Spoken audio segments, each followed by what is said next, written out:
11 ساڵ تێپەر دەبێت بەسەر خۆپیشاندانەکانی حەڤەی شوبات کە لە سلێمانی دەستی پێکرد و ناڕەزایی هاوڵاتیان لە بەرامبەر خراپی سیستەمی سیاسی و ئابووری زۆربەی شارەکانی گرتەوە.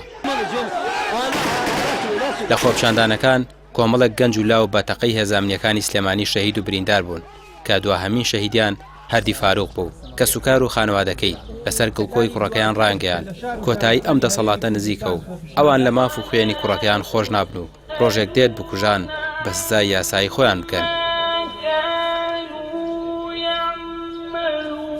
ئێمە 11 ساڵە دەناڵێنین بەدەست ئەم کۆمەڵە مافیا و چەتەنە سیاسیانەوە هیچ داواکاریەک ئاراستەی ئەم گەندەڵ و دزانە ناکەم، بەڵکو ئەم کەیسە هەڵدەگرم بۆ کاتێکە دەسەڵاتێکی عادل و دادپەروەر و دادگایەکی سربەخۆ لەم کوردستانەدا حکم دەکا. دڵیاتان ئەەکەم ئەم خوێنە بە ناحەق ڕژاوەی دەستی لێ هەڵناگرم وەکو ئەو تاوانانەی سەدامی دیکتاتۆر ملی پێکرایە پەتەوە.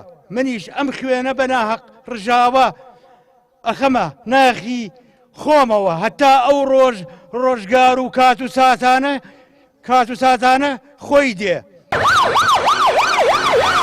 تا ئێستا بکوژانی شەهیدانی حەڤەی شوبات دەستگیر نەکراون و بە ئازادی دەسوڕێنەوە.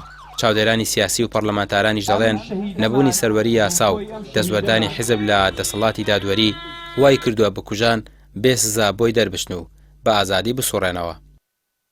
ئەمە وانەیە کە هەر دەسەڵاتی هەر سیستەمێ بۆ داگیرکەرەکانی لەسەر چۆک بێ و بۆ گەلەکەی دەست بە چەک بێ سەرنجام هەر حکمی مێژوو ئەوەی پێڕەوا بینێ کە بچێتە زبڵدانی مێژووە و نتوانێت لە ناوگەلەکەی خۆیان بە شێوەیەکی سەربەرزانە بمێنێتەوە. ئەو ڕۆژەی کە ئەم شەهیدانە و خەڵکی ئازادی خوازی کوردستان لەسەر شەقام بوون بۆ ئەوە داوایان نەکرد، بۆ ئەوە خەباتیان نەکرد کە ئەمڕۆ نێتە دی. ئەمڕۆی ئێستای هەرێمی کوردستان کە بە ئاشکرایی بینین لە چەندین قەیرانایە هەرێمی کوردستان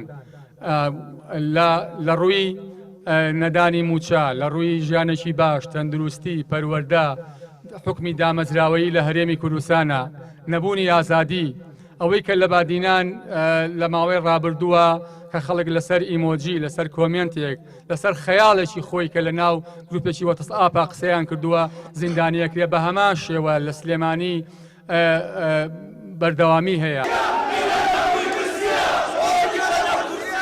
خۆپیشاندانەکانی شوباتی 2011 پەیامێکی ئاگادارکەرەوە بوو بۆ دەسەڵات و بە خۆداچوونەوەی، بەڵام دوای 11 ساڵ بەسەر ناڕەزایەتیەکان دەسەڵات لە جێگەی باشترکردنی دۆخی هاوڵاتیان و چارەسەرکردنی کێشەکانیان خراپتر لە پێشوو ڕێدەکات و بارگرانی زیاتر و بارێکی قورستری داوە بە شانی خەڵکدا.